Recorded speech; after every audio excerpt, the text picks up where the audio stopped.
Hi hello ನಮಸ್ತೆ ವೀಕ್ಷಕರೇ. Hi ಕರುನಾಡು digital ಮಾಧ್ಯಮಕ್ಕೆ ಸ್ವಾಗತ. ನಾನು ನಿಮ್ಮ ವಿಜಯ್ ಕುಮಾರ್, ಇವರು ನಮ್ಮ ಪೃಥ್ವಿ. ವೀಕ್ಷಕರೇ, ಈಗ ವಿಷಯಕ್ಕೆ ಬರೋದಕ್ಕಿಂತ ಮುಂಚೆ ಅಂಕೋಲದ ಶಿರೂರಿನಲ್ಲಿ ಮತ್ತೆ ಕೇರಳದ ವಯನಾಡಲ್ಲಿ ನಡೆದಂತಹ ಗುಡ್ಡ ಕುಸಿತದ ಪ್ರಕರಣದಲ್ಲಿ ಮಡಿದಂತ ಜೀವಗಳಿಗೆ ಚಿರಶಾಂತಿ ಸಿಗಲಿ ಅಂತ ದೇವರಲ್ಲಿ ಬೇಡುತ್ತಾ ಈ ವಿಡಿಯೋನ ಶುರು ಮಾಡ್ತಾ ಇದ್ದೀನಿ. ವೀಕ್ಷಕರೇ, ಈಗ ಎಲ್ಲ ವಾಹನ ಮಾಲೀಕರು ಬಿ ಅಲರ್ಟ್. ಈ ಒಂದು ಕೆಲಸವನ್ನ ಫಸ್ಟ್ ಮುಗಿಸ್ಕೊಳ್ಳಿ. ಅದೇನಂದ್ರೆ ಫಾಸ್ಟ್ ಟ್ಯಾಗ್ ವಿಚಾರ.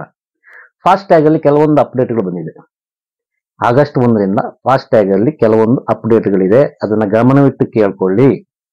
ಏನಂದ್ರೆ, ಫಸ್ಟ್ ಆಫ್ ಆಲ್ 3 ರಿಂದ 5 ವರ್ಷ ಹಳೆಯ ಫಾಸ್ಟ್ ಟ್ಯಾಗ್ ಅಂತ ಆದ್ರೆ ನೀವು ಅದನ್ನ ಅಪ್ಡೇಟ್ ಮಾಡಬೇಕಾಗತ್ತೆ. ಆ ಫಾಸ್ಟ್ ಟ್ಯಾಗ್ ಅನ್ನ ಅಪ್ಡೇಟ್ ಮಾಡಬೇಕು.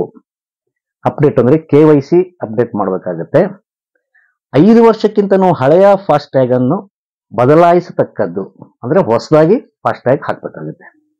ಈ 3 ವರ್ಷ ಮತ್ತೆ 5 ವರ್ಷ ಹಳೆಯ ಫಾಸ್ಟ್ ಟ್ಯಾಗ್ ಅಪ್ಡೇಟ್ ಮಾಡೋದಂದ್ರೆ KYC ಮಾಡೋದಂದ್ರೆ ಹೆಂಗೆ ಅಂದ್ರೆ, ನಿಮ್ಮ ವಾಹನದ ರಿಜಿಸ್ಟ್ರೇಷನ್ ನಂಬರ್ ಮತ್ತೆ ಚಾಸಿಸ್ ನಂಬರ್ ಅನ್ನ ಲಿಂಕ್ ಮಾಡಬೇಕಾಗುತ್ತೆ ಫಾಸ್ಟ್ ಟ್ಯಾಗಿಗೆ.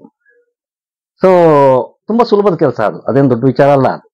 ಒಂದು 5-10 ನಿಮಿಷದಲ್ಲೇ ಆಗ್ಬಿಡುತ್ತೆ. ಸರ್ವರ್ ಡೌನ್ ಇದ್ರೆ ಮಾತ್ರ ನಿಮ್ಗೆ ಏನೋ ಸ್ವಲ್ಪ ಪ್ರಾಬ್ಲಮ್ ಆಗುತ್ತೆ ಅಷ್ಟೇ ಹೊರತು, ಇಲ್ಲಾಂದ್ರೆ ಇಲ್ಲ ಏನು ಪ್ರಾಬ್ಲಮ್ ಆಗಲ್ಲ. ಸೊ ಆ ಕೆಲಸಗಳನ್ನ ಆದಷ್ಟು ಬೇಗ ಅಪ್ಡೇಟ್ ಮಾಡ್ಕೊಳ್ಳಿ.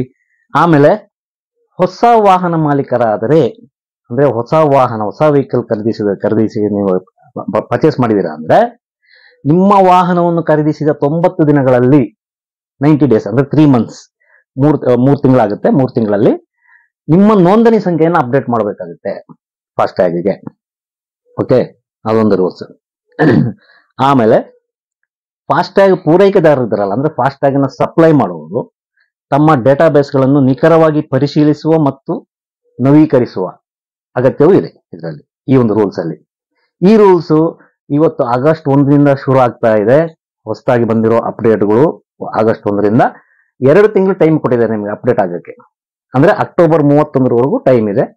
ದಯವಿಟ್ಟು ಎಲ್ಲ ವಾಹನ ಮಾಲೀಕರನ್ನು ಆದಷ್ಟು ಬೇಗ ಈ ಒಂದು ಕೆಲಸನ ಪೂರೈಸಿಕೊಳ್ಳಿ. ಇದನ್ನ ಏನಕ್ಕೆ ಮಾಡ್ತಾ ಇದ್ದಾರೆ ಅಂದ್ರೆ, ಹೆದ್ದಾರಿಯ ಟೋಲ್ಗಳಲ್ಲಿ ತುಂಬಾ ಸರಳ ಮತ್ತು ಸುಲಭ ಪಾವತಿ ಮತ್ತೆ ಟ್ರಾಫಿಕ್ ದಟ್ಟಣೆಯನ್ನು ನಿಯಂತ್ರಿಸಲು ಈ ಒಂದು ಅಪ್ಡೇಟ್ಗಳನ್ನ ತಂದಿದ್ದಾರೆ. ಅಂದ್ರೆ ನೀವು ಫಾಸ್ಟ್ ಟ್ಯಾಗ್ ಅನ್ನ ಇದಕ್ಕೆ ನಿಮ್ಮ ನಂಬರ್ಗೆ ಮತ್ತೆ ಚಾಸಿ ನಂಬರ್ಗೆ ನೀವು ಲಿಂಕ್ ಮಾಡಿದೀರಾ ಅಂದ್ರೆ ಪಟ್ ಅಂತ ಅಲ್ಲಿ ಟೋಲ್ ಅಲ್ಲಿ ಕೆಲಸಗಳಾಗುತ್ತೆ.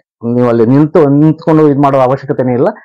ಗಾಡಿಗಳು ಹೋಗ್ತಾನೆ ಇರುತ್ತೆ, ಅಲ್ಲಿ ಫಾಸ್ಟ್ ಟ್ಯಾಗ್ ಇದಾಗುತ್ತೆ, ಸ್ಕ್ಯಾನ್ ಆಗುತ್ತೆ, ಹೋಗುತ್ತೆ ಇಮಿಡಿಯೇಟ್ ಆಗಿ. ಆ ರೀತಿ ಅದಕ್ಕೋಸ್ಕರ ಈ ಅಪ್ಡೇಟ್ಗಳನ್ನ ತಂದಿದ್ದಾರೆ. ಸೊ ವಾಹನ ಮಾಲೀಕರ ಆದಷ್ಟು ಬೇಗ ಈ ಅಪ್ಡೇಟ್ಗಳನ್ನ ನೀವು ನಿಮ್ಮ ಫಾಸ್ಟ್ ಟ್ಯಾಗಿಗೆ ಮಾಡಿಸ್ಕೊಳ್ಳಿ ಅಂತ ಈ ಮೂಲಕ ನಾನು ಕೇಳ್ಕೊಳ್ತಾ ಇದ್ದೀನಿ. ಸೊ ಈ ವಿಡಿಯೋ ನಿಮಗೆ ಇಷ್ಟ ಆಗಿದ್ದಲ್ಲಿ ನಿಮ್ಮ ಅನಿಸಿಕೆ ಅಭಿಪ್ರಾಯಗಳನ್ನ ಕಮೆಂಟ್ ಮುಖಾಂತರ ತಿಳಿಸಿ. ಮತ್ತೆ ನಮ್ಮ ಹಾಯ್ ಕರುನಾಡು ಡಿಜಿಟಲ್ ಮಾಧ್ಯಮಕ್ಕೆ ಸಬ್ಸ್ಕ್ರೈಬ್ ಆಗೋದನ್ನ ದಯವಿಟ್ಟು ಮರಿಬೇಡಿ ವೀಕ್ಷಕರೇ. ಮುಂದಿನ ವಿಡಿಯೋದಲ್ಲಿ ಮತ್ತೆ ನಿಮ್ಮನ್ನ ಭೇಟಿ ಮಾಡ್ತೀನಿ. ಅಂದ್ರೆ ಈ ಫಾಸ್ಟ್ ಟ್ಯಾಗಿಗೆ ಸಂಬಂಧಪಟ್ಟ ಅಪ್ಡೇಟ್ಗಳು ಏನಾದಿದ್ರೆ, ಅಂದ್ರೆ ಇದು ಎಲ್ಲಿ ಮಾಡಿಸ್ಬೇಕು, ಈ KYC ಎಲ್ಲಿ ಮಾಡಿಸ್ಬೇಕು ಅಂತ ಕೆಲವು ಅಪ್ಡೇಟ್ಗಳು ಬರುತ್ತೆ. ಅದು ಬಂದ ತಕ್ಷಣ ಮತ್ತೆ ನಿಮಗೆ ಇನ್ನೊಂದು ವಿಡಿಯೋದಲ್ಲಿ ಅದನ್ನ ತಿಳಿಸ್ತೀನಿ ನಾನು. ಸೊ ಅಲ್ಲಿವರೆಗೂ ಟೇಕ್ ಕೇರ್, ಗುಡ್ ಬೈ.